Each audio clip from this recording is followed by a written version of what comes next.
Bugun men ko'pchilik pensionerlar va pensiya yoshiga yaqinlashayotgan odamlarni xavotirga solayotgan juda muhim masalani tushuntirib beraman. Pensiya jamg'armasi ayrim to'lovlarni nega to'xtatmoqda? Nima uchun odamga oldindan aniq tushuntirish berilmay qoladi? Va qaysi 6 ta sabab o'rtada eng ko'p muammo yashirinadi? Bu ma'lumot nafaqat bugun pensiya olayotganlar uchun, balki ota-onasi, buvisi, bobosi, nogironlik nafaqasi yoki boquvchisini yo'qotganlik pensiyasi olayotgan yaqinlari bor har bir oila uchun muhim.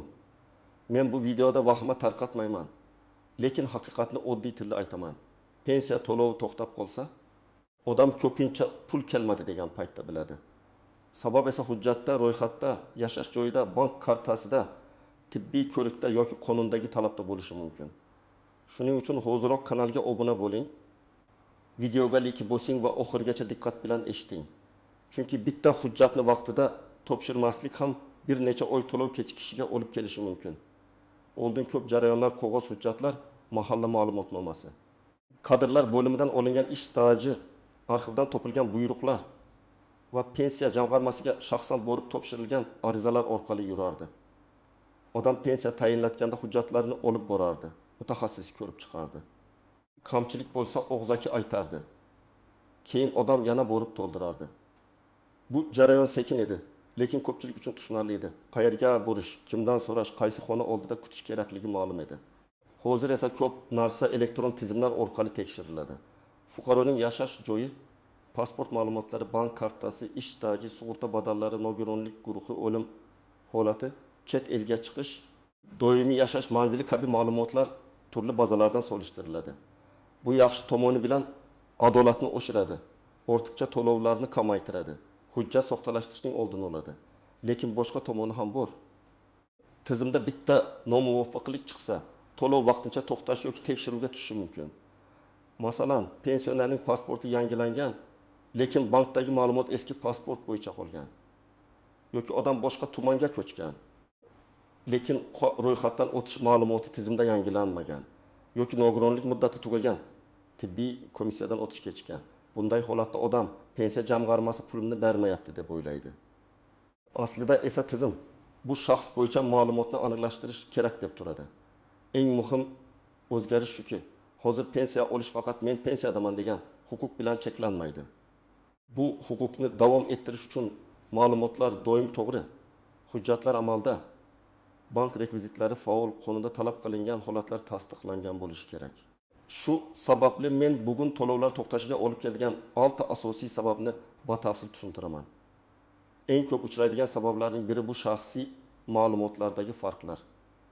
Ism, familiya, otasining ismi, tug'ilgan sana.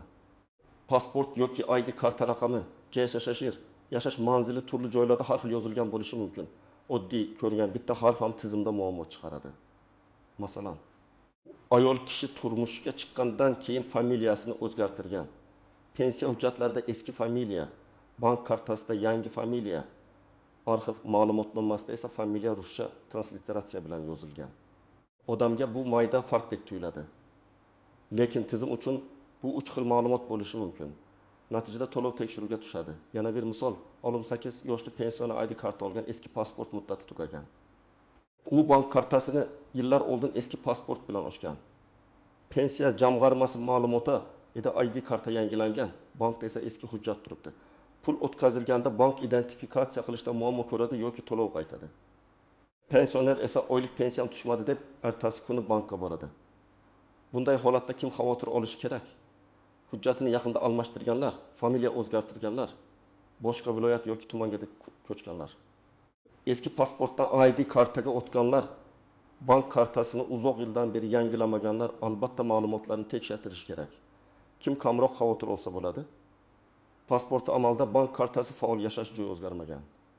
Pensiyasi har oy muntazam tushayotgan odam shunchaki profilaktika uchun ma'lumotlarini bir marta tekshirtirib qo'ysa kifoya. Hozir pensiyalar ko'pincha bank kartasiga tushadi. Bu qulay, lekin karta bilan bog'liq muammo bo'lsa, pensiya to'lovi ham kechikadi. Karta muddati tugagan bo'lishi mumkin, karta bloklangan bo'lishi mumkin, bank hisob raqami yopilgan bo'lishi mumkin. Pensioner nomidagi karta boshqa odam tomonidan ishlatilayotgani aniqlanishi mumkin. Masalan, 72 yoshli otaxon pensiyasini o'g'lining qo'lidagi kartadan oladi. O'g'li bankomatdan yechib beradi. Bir kuni karta muddat tugaydi. Lekin otaxon buni bilmaydi. Pensiya kelgan deb o'ylaydi, ammo karta ishlamaydi. Banka borganda yangi karta ochish kerakligi aytiladi. Agar bu jarayon vaqtida qilinmasa, keyingi to'lov ham muammoga tushishi mumkin. Yana bir og'ir holat. Pensioner sog'lig'i sababli uydan chiqa olmaydi. Kartasini qarindoshiga berib qo'ygan. Agar bank shubhali operatsiyalarni ko'rsa yoki karta xavfsizlik sababli bloklansa, odam pensiyasi qolib ketadi. Bu yerda pensiya jamg'armasi to'lovni ataylab to'xtatdi degan emas. Lekin natija bir xil. Pensioner pulini vaqtida olmaydi.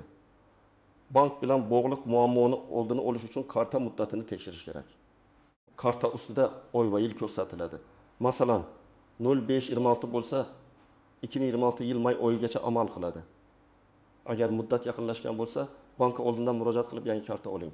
Telefon raqami o'zgargan bo'lsa, bankdagi SMS xabarnoma raqamini yangilang. Eng muhimi, pensiya kartasi pensionerning o'z nomida va faol bo'lishi kerak. Ko'pchilik ko'chib o'tish masalasini pensiyaga aloqasi yo'q deb o'ylaydi. Aslida yashash joyi, doimiy ro'yxat. Vaqtincha ro'yxat va tuman bo'yicha xizmat ko'rsatish masalasi pensiya to'loviga ta'sir qilishi mumkin. Ayniqsa bir tumandan boshqa tumanga, bir viloyatdan boshqa viloyatga ko'chganlarda hujjatlar ko'chishi, pensiya yig'ma jildi qayta hisobga olinishi, yangi joydagi bo'limga ma'lumot o'tishi talab qilinadi. Masalan, onaxon Samarqanddan Toshkentga farzandlarining yoniga ko'chib keldi. U ro'yxatdan o'tishni kechiktirdi. Eski manzili bo'yicha pensiya olayotgan edi. Bir muddat pul tushdi. Keyin tekshiruvda u doimiy yashash joyini o'zgartirgani aniqlanishi yoki ma'lumotlar mos kelmasligi mumkin. Shunda to'lov to'xtab, yangi manzil bo'yicha aniqlashtirish so'raladi. Yana bir misol. Pensioner chet elga farzandlari yoniga uzoq muddatga ketdi. Har bir holatda qonuniy talablar turlicha bo'lishi mumkin, lekin doimiy yashash uchun ketish, uzoq muddat bo'lmaslik, bank kartasini boshqa odam ishlatish kabi holatlar tekshiruvga sabab bo'ladi. Odam O'zbekistondagi pensiyasini olayotgan bo'lsa, uning yashash holati va huquqi bo'yicha ma'lumotlar aniqlashtirilishi tabiiy. Kimlar ayniqsa ehtiyot bo'lish kerak? Yaqinda ko'chganlar, propiskani o'zgartirganlar, chet elga uzoq muddatga chiqqanlar. Keksa ota-onasini boshqa viloyatga olib kelgan farzandlar. Bunday vaziyatda pensiya o'zi tushaveradi deb yurmaslik kerak. Yangi manzil bo'yicha pensiya jamg'armasi bo'limi yoki davlat xizmatlari markazi orqali ma'lumotlarni aniqlashtirish zarur. Pensiyaning hammasi bir xil emas. Yoshga doir pensiya bor, nogironlik pensiyasi bor. O'quvchisini yo'qotganlik pensiyasi bor. Ayrim hollarda ustamalar, kompensatsiyalar, nafaqalar, imtiyozli to'lovlar bor.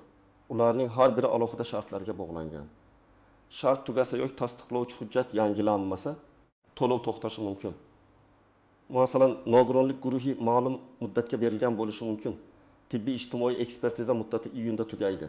Odam esa men baribir kasalman o'zi davom etadi deb o'ylaydi.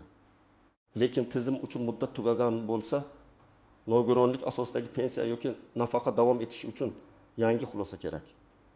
Komissiyadan o'tish kechiksa, to'lov ham kechikadi. Keyin odam hujjatni topshirgach, qayta tiklash masalasi ko'riladi. Lekin o'sha oradagi vaqt asob va xarajat bo'ladi. Bo'g'uvchini yo'qotganlik pensiyasida ham nozik jihatlar bor. Masalan, farzand 15 yoshga to'lgan, lekin kunduzgi bo'limda o'qishni davom ettiryapti. Bunday holatda o'qish joyidan ma'lumotnoma talab qilinishi mumkin.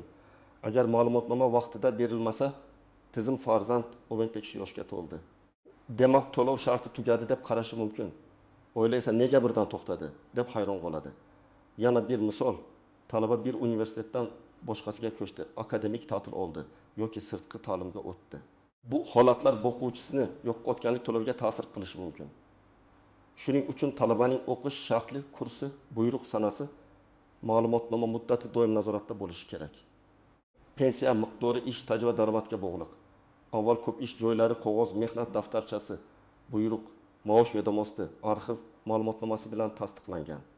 Hozir esa elektron bazalar kengaygani sari eski hujjatlar qayta solishtirilishi mumkin. Agar stajda shubha 2 xil sana noto'g'ri tashkilot nomi, tugatilgan korxona arxividan ma'lumot yetishmasligi bo'lsa, pensiya hisob-kitobi qayta tekshiruvga tushadi. Men amaliyotda shunga o'xshash vaziyatlarni ko'p ko'rganman. Odam 1995 yildan 1994 yilgacha zavodda ishlaganini aytadi. Mehnat daftarchasida yozuv bor. Lekin buyruq raqami ko'rinmaydi. Muhr noaniq, korxona nomi keyinchalik o'zgargan. Pensiya tayinlanganda bu davr qabul qilingan bo'lishi mumkin. Ammo keyingi tekshiruvda arxiv tasdiq so'radi. Agar arxiv hujjati topilmasa, pensiya miqdori qayta ko'rilishi yoki o'rtacha hisoblangan qismi bo'yicha savol tug'ilishi mumkin. Bu degani hammaning pensiyasi bekor bo'ladi degani emas. Lekin eski ish staji hujjatlarida muammo bo'lganlar hushyor bo'lishi kerak. Ayniqsa sovet davrida ishlaganlar, yopilib ketgan korxonalarda ishlaganlar, mehnat daftarchasida tuzatish borlar, familiyasi o'zgargan ayollar, harbiy xizmat dekret ta'tili, imtiyozli staj kabi davrlarni hisoblatganlar hujjatlarni alohida papkada saqlashi zarur. Oddiy misol, ayol 3000 yil ishlagan, shundan 5 yili tug'ruq va bola parvarishi bilan bog'liq davr. Hujjatlar to'g'ri rasmiylashtirilgan bo'lsa, muammo yo'q. Lekin tug'ilganlik guvohnomasi, nikoh guvohnomasi, familiya o'zgarganini tasdiqlovchi hujjatlar yetishmasa, stajni aniqlashtirish qiyinlashadi. Shu sababli pensiya masalasida har bir eski qog'ozning qiymati bor. Eng qulay sabab shu. Pensiya jamg'armasi ayrim hollarda ortiqcha to'lov bo'lganini aniqlashi mumkin. Bu har doim ham pensioner aybdor degani emas. Ba'zan tizim xatosi bo'ladi, ba'zan hujjat kech yangilanadi. Ba'zan odam o'zgarishni vaqtida xabar qilmaydi. Lekin natijada to'lov qayta hisoblanadi.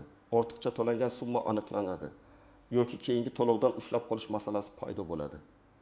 Masalan, o'quvchisini yo'qotganlik pensiyasini olayotgan talaba o'qishdan chetlashtirilgan, lekin bu haqda vaqtida xabar berilmagan. To'lov yana 3 oy davom etgan. Keyin bazalar solishtirilganda talaba o'qimayotgani ma'lum bo'lgan. Bu 3 oy uchun ortiqcha to'lov hisoblanishi mumkin. Oila biz bilmagandik deyishi mumkin. Lekin qonun uchun shart tugagan paytdan boshlab to'lov asosini yo'qotgan bo'ladi. Yana bir vaziyat, pensioner vafot etgan. Lekin qarindoshlar bank kartasidan pul yechishni davom ettirgan. Bu juda jiddiy masala. Vafot etgan shaxs nomiga tushgan mablag'ni ishlatish keyinchalik qaytarish talabi. Huquqiy javobgarlik va katta muammolarga olib kelishi mumkin. Shuning uchun bunday holatda darhol tegishli organlarga xabar berish, meros va dafn puli masalalarini qonuniy tartibda hal qilish kerak. Ortiqcha to'lov masalasida eng muhim qoida. Pensiya jamg'armasidan xat, SMS, qo'ng'iroq yoki ogohlantirish kelsa, e'tiborsiz qoldirmang. O'zi hal bo'lar degan yondashuv eng katta xatoga aylanishi mumkin. Har bir talab bo'yicha yozma izoh, hujjat nusxasi, ma'lumotnoma yoki ariza bilan javob berish kerak. Endi men aniq ajratib beraman. Agar sizning pensiyangiz muntazam tushayotgan bo'lsa, hujjatlaringiz amalda bo'lsa, bank kartangiz faol bo'lsa, yashash joyingiz o'zgarmagan bo'lsa, nogironlik yoki boshqa muddatli hujjatlaringiz muddati tugamagan bo'lsa, vahima qilishga asos yo'q. Lekin baribir yiliga kamida bir marta ma'lumotlarni tekshirtirish foydali. Agar oxirgi 1 yil ichida pasport yoki ID kartani almashtirgan bo'lsangiz, familiya o'zgargan bo'lsa, boshqa tumanga ko'chgan bo'lsangiz, kartangiz muddati tugash arafasida bo'lsa, chet elga uzoq muddatga ketgan bo'lsangiz, nogironlik muddati yaqinlashgan bo'lsa, farzandingiz 18 yoshga to'lgan bo'lsa yoki talabalik maqomi o'zgargan bo'lsa, siz albatta oldindan harakat qilishingiz kerak. Bir real hayotiy holatni tasavvur qiling. 7000 yoshli onaxon pensiyasini har oy 1 million 200 ming so'm miqdorida oladi. U qizining uyiga boshqa tumanga ko'chib o'tdi. ID kartasini yangiladi. Bank kartasi esa eski pasport bilan ochilgan. Uchta o'zgarish bir vaqtda yuz berdi. Agar u hech qayerga xabar bermasa, bir oy pul tushmasligi, keyin bankka borishi, keyin pensiya jamg'armasiga borishi. Keyin hujjatlarni yangilash kerak bo'ladi. Buni oldindan qilsa muammo chiqmaydi. Yana bir misol, o'quvchisini yo'qotganlik pensiyasini olayotgan Bo'yinbeki yoshli yigit kollejni tugatib universitetga kirdi. Oilasi o'qishga kirgani uchun to'lov davom etadi deb o'yladi. Lekin o'qish shahli, kunduzgi yoki sirtqi ekanligi, ma'lumotnoma sanasi juda muhim. Agar u sirtqi bo'lsa yoki ma'lumotnoma topshirilmasa, to'lov to'xtashi mumkin. Demak, huquq borligini og'zaki bilish yetarli emas, uni hujjat bilan tasdiqlash kerak. Birinchi nozik jihat, to'lov to'xtashi har doim pensiya bekor bo'ldi degani emas. Ba'zan to'lov vaqtincha ushlab turiladi, ma'lumot aniqlashtiriladi. Keyin qayta tiklanadi. Lekin bu jarayon qancha tez hal bo'lishi sizning hujjatlarni qanchalik tez topshirishingizga bog'liq. Ikkinchi nozik jihat, og'zaki javob bilan cheklanib qolmang. Agar sizga hujjat yetishmayapti. Tekshiruvda turibdi. Keyin keling deyishsa, imkon qadar yozma tushuntirish so'rang. Ariza topshirsangiz kirim raqami yoki qabul qilingani tasdiqlovchi belgi bo'lsin. Chunki pensiya masalasida vaqt juda muhim. Bugun topshirilgan ariza bilan bir oy keyin topshirilgan ariza natijasi bir xil bo'lmasligi mumkin. 3-nozik jihat. Bankdagi muammo bilan pensiya jamg'armasidagi muammoni farqlang. Pul jamg'armadan chiqqan. Lekin karta blok bo'lsa, masala bankda.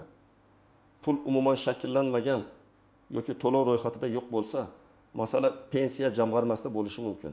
Shuning uchun birinchi qadamda bankdan hisob bo'yicha ko'chirma oling, keyin jamg'armaga murojaat qiling. 4-nozik jihat. Qarindoshlar nomidan ish uchun ishonchnoma kerak bo'lishi mumkin. Keksa ota-onangiz uchun borib ma'lumot so'rasangiz, hamma joyda sizga to'liq ma'lumot beravermasligi mumkin. Bu shaxsiy ma'lumotlar himoyasi bilan bog'liq. Shuning uchun oldindan notarial ishonchnoma yoki qonuniy vakillik hujjatini rasmiylashtirish foydali. 5-nozik jihat. Pensiya miqdori kamayishi ham ba'zan to'xtashdek qabul qilinadi. Masalan, ustama tugagan, imtiyozli to'lov muddati yakunlangan, avval ortiqcha to'langan summa ushlab qolinayotgan bo'lishi mumkin. Odam pensiyani kesib tashlashdi deydi. Lekin aslida asosiy pensiya qolgan, qo'shimcha qism o'zgargan bo'lishi mumkin. Buni tushunish uchun hisob-kitob varaqasi yoki rasmiy izoh kerak. 6-nozik jihat. Eski hujjatlarni tashlab yubormang. Mehnat daftarchasi, arxiv ma'lumotnomasi, ishga kirish va ishdan bo'shash buyruqlari, harbiy bilet, nikoh guvohnomasi, tug'ilganlik guvohnomalari, diplom o'qish ma'lumotnomalari. Tibbiy komissiya xulosalari bularning hammasi bir kun kerak bo'lib qolishi mumkin. Endi nima qilish kerakligini aniq aytaman. Birinchi qadam, hujjatlaringizni tekshiring. ID karta yoki pasport amaldami? Jashash shart to'g'ri yozilganmi? Familiya va ism barcha hujjatlarda mosmi? Bank kartasi muddati tugamaganmi? Telefon raqamingiz bankda yangimi? Yashash manzilingiz ro'yxatda to'g'rimi? Shularni ko'rib chiqing.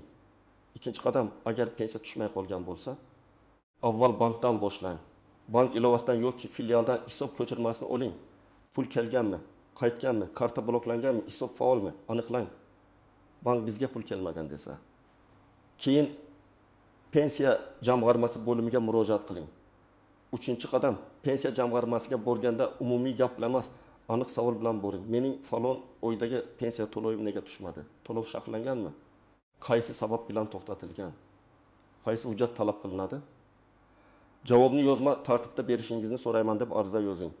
Ariza ism, familiya, jashash, telefon raqam, manzil, pensiya turi va muammo sanasini ko'rsating. 4-qadam. Hujjatlar papkasini tayyorlang. Unda ID karta nusxasi, pensiya guvohnomasi yoki pensiya tayinlanganini tasdiqlovchi hujjat, bank karta rekvizitlari, yashash joyi bo'yicha ma'lumot, mehnat daftarchasi nusxasi, arxiv hujjatlari, nogironlik bo'lsa tibbiy xulosa, o'quvchini yo'qotganlik bo'lsa o'lim guvohnomasi va o'qish ma'lumotnomasi bo'lsin. Har bir hujjatning aslini ham, nusxasini ham alohida saqlang. 5-qadam. Muddatli hujjatlar kalendarini tuzing. Nogironlik xulosasi qachon tugaydi? Bank karta qachon tugaydi? Talabaning ma'lumotnomasi qachon yangilanadi? ID karta muddati qachon tugaydi? Bularni telefoningizga eslatma qilib qo'ying. Eng to'g'ri yo'l muddat tugashidan kamida 3 kun oldin harakat qilish. 6-qadam. Agar javobdan norozi bo'lsangiz, yuqori tashkilotga yoki belgilangan tartibda murojaat qiling. Lekin murojaat hissiyot bilan emas, hujjat bilan bo'lishi kerak. Menga pul bermayapti degan gapdan ko'ra, falon sanada ariza topshirdim, falon oy uchun to'lov tushmadi, bank ko'chirmasi ilova qilindi, sababini yozma tushuntirib berishingizni so'rayman degan murojaat kuchliroq.